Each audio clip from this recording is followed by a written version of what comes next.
Magandang umaga po mga idol. So, nagkabit po tayo ng MDL kahapon ng hapon. Ayan. So, yan po yung dalawang relay niya na nilagay na po natin sa malapit sa battery. So, yung isang wire po niyan ay papuntang positive at yung isa ay papuntang accessories wire. At nagpagabang po tayo ng wire papunta po dun sa kanyang headlight at doon po natin ilalagay yung kanyang balas at saka yung kanyang bulb. So, sa ilalim lang po ng headlight ang ating ipopwesto. So, ayan na po yung radar na kinabitan natin ng MDL na smoke. So, inilabas po natin dito sa kalsada para i-level. So, tama po yung ilaw natin sa high at saka low niya.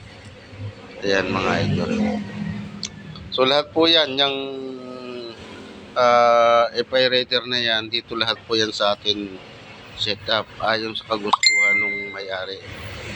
Ayan po yung ilaw mga idol. Oh. So napakaliwanag. Ayan ang high, low,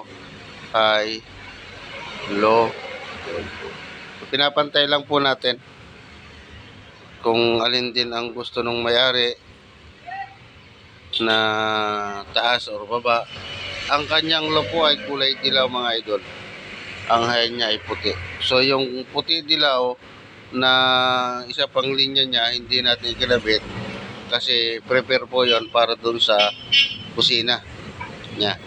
Pag nagbusina po ay iilaw ang MDL. Katulad po yan nung nakakabit natin kay Baby Loves. Ayan.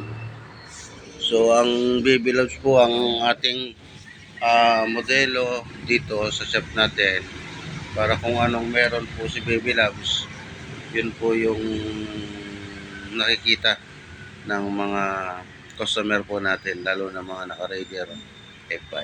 So ayan po, sa ilalim lang po ng headlight nakalagay po yung ating mini driving para hindi gaano pong halata or pansinin na meron tayong MD.